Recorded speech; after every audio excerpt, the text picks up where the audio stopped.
दो तिये छह, दो चौके आठ, दो तीजे।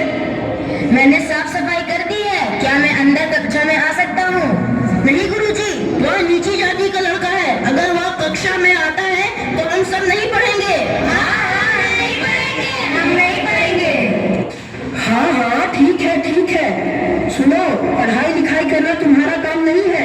यह काम सिर्फ ऊंची जाति के लड़कों का है। तुमसे यह काम नहीं होगा। जाओ जाकर झाड़ू पोछा करो।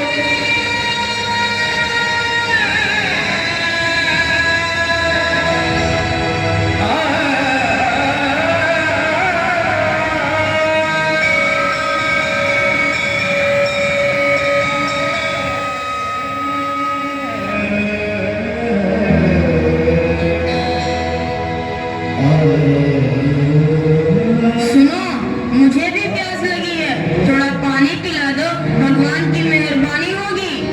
ए महार जाति का लड़का, तुम यहाँ क्या कर रहे हो? यहाँ तुम्हारी जगह नहीं है। चलो निकलो यहाँ से। निकलो। सारा दिन खराब कर दिया।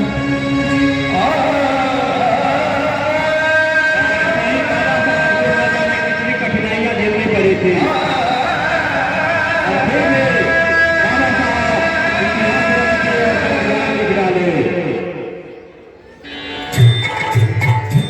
और ऐसे ही आगे पिछले समय में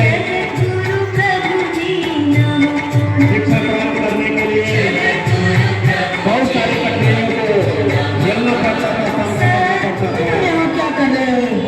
पंडित जी, मुझे भी भगवान का दर्शन करना है, मुझे भी आशीर्वाद लेनी है। तुम यहाँ नहीं आ सकते। तुम अछूत हो। तुम्हारे अंदर आने से मंदिर अपवित्र हो जाएगा।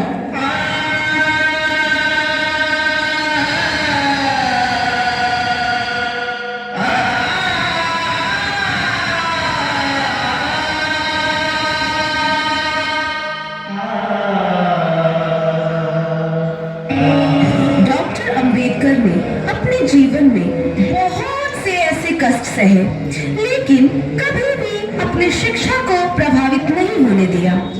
वह हर दिन 14 से 18 घंटे तक अध्ययन किया करते थे।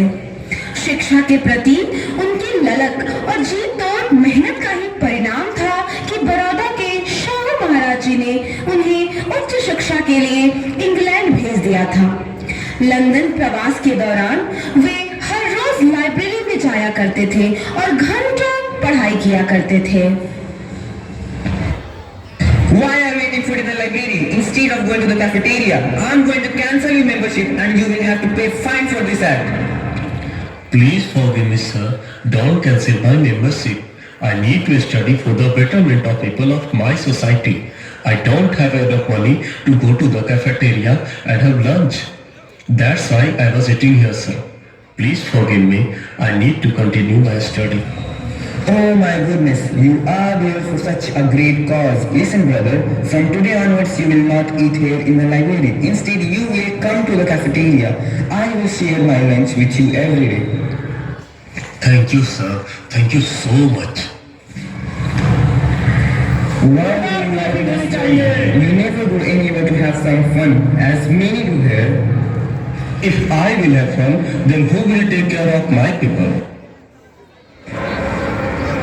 इसके बाद बाबा साहब भीमराव अंबेडकर ने यूरोप के भिन्न भिन्न विश्वविद्यालयों से 4 विषयों में पीएचडी की उपाधि हासिल की।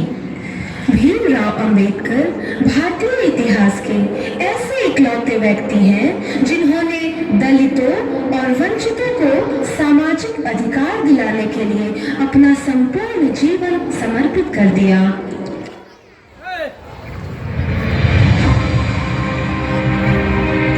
हम आदि से अंत तक भारतीय हैं। महात्मा आए और चले गए, परंतु अछूत अछूत ही बने हुए हैं।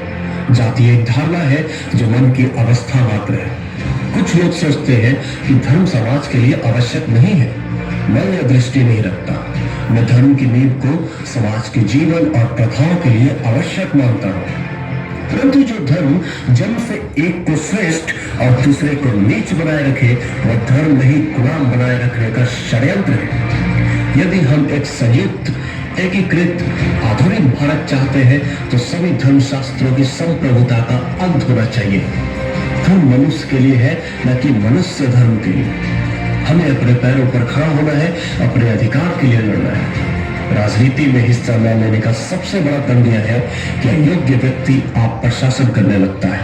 मैं राजनीति में सुख भोगने नहीं, बल्कि अपने सभी दबे कुचले भाइयों को उनके अधिकार दिलाने आया हूं। ज्ञान हर व्यक्ति के जीवन का आधार है। शिक्षा महिलाओं के लिए भी उतनी ही जरूरी है जितनी पुरुषों के लिए। मैं बहुत मुश्किल से इस कारवां को इस स्थिति तक लाया हूं। यदि मेरे लोग, मेरे सेनापति इस कारवां को आगे नहीं ले जा सके तो पीछे भी मत जाने देना। बाबा साहब भीमराव अम्बेडकर की जय। बाबा साहब भीमराव अम्बेडकर की जय। मेरे नाम की जय जयकार करने से अच्छा है मेरे बताए हुए रास्ते पर चले। धन्यवाद।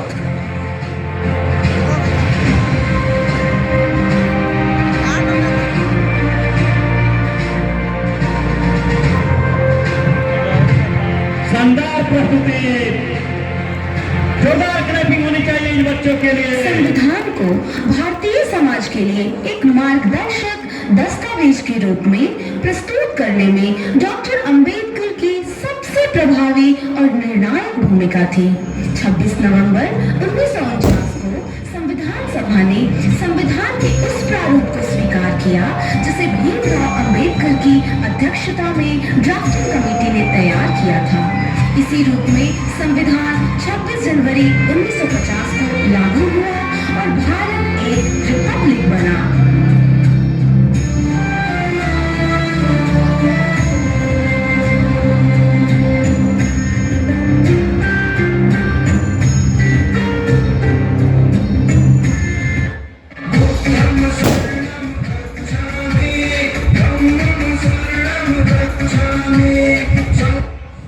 मिला सको तो दिल मिलाओ,